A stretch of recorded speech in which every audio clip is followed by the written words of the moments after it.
thing there. Actually, you might have but the last one would be your deployment strategy around choosing your virtualization. You have to understand how you're actually going to get your endpoint out to your users. So you have to have the right infrastructure in place. One question to clarify: can you, with stateless,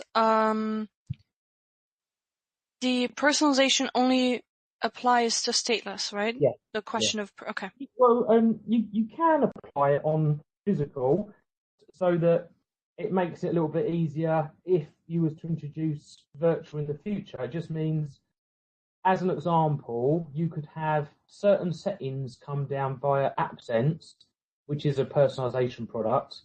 So you could install your app, whether it's an MSI or AppV, and you could take out of that MSI or AppV some of the user component pieces in the registry or your user profile, and you could have those user bits sent down by AppSense. If then in the future you was to move to a virtual and a stateless machine, it's just already pre-configured and set up correctly and nicely, and you don't lose your sort of user sort of settings and stuff that come down. So you can still do it in physical, but it's more advantageous to use personalization on stateless machines that get blown away, then you get a new one. So it's better for stateless. But some organisations implement it as a starting point and get used to it and set it all up in preparation. Then if they're in a mixed hybrid mode, they might have some people hot desking to be agile, and they might one day be on a physical, next day be on a VDI. So they don't actually know, so they still have to do it. So if you're in a mixed hybrid state, if you're fully physical with no VDI or anything, you don't really necessarily need it. But if you're in a hybrid state or considering virtual, then yes, you do. Okay. All right. So I'll give that a try. That's quite a nice one, actually. That's quite a good one to do that. Yeah, I think so. All right. Any other easy one that shoots up to you? The skipping one, I don't know. The skipping. So I've got a funny feeling, and people in the industry I talk to say that actually they think that's what people will end up doing, is skipping a release. So that one might not be an easy one to write about. So I can actually write that one myself. Okay, cool. But unfortunately, I agree with you. That is what people are doing. Yeah. And they are, thinking that Microsoft at some point will cave and say, okay, we're doing one update a year. I don't think they will, but they do a lot of times go with what the customers. I don't know. We'll see. Yeah. Do you want to talk about the scope defining? That's a harder one, right? Is your scope defined? Oh, we've not done that one, did you say? Still outstanding.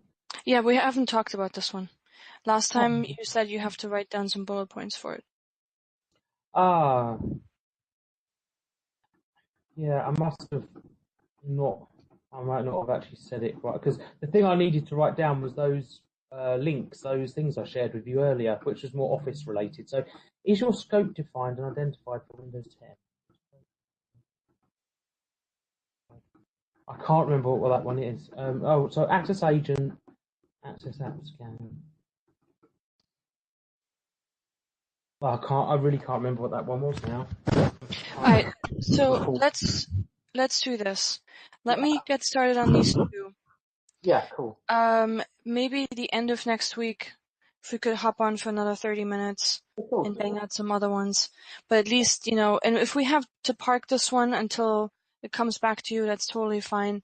We have talked about Windows 10 quite a bit, identifying scope of AppScan and etc. So let me get on those two, because those are quite good. Yeah. And I can write a few of those myself. The bottom one there quite interests me, just on a personal front, because it's something that's always bugged me in my life as being a operational packaging manager for endless years. That last one really annoys the hell out of me. Yeah. Because people don't take it seriously enough. But for Windows as a service, understanding the risk associated with not retesting your app sufficiently for the next build release, or not identifying which of your apps are compatible or not and need that repeat test. So I think Microsoft states that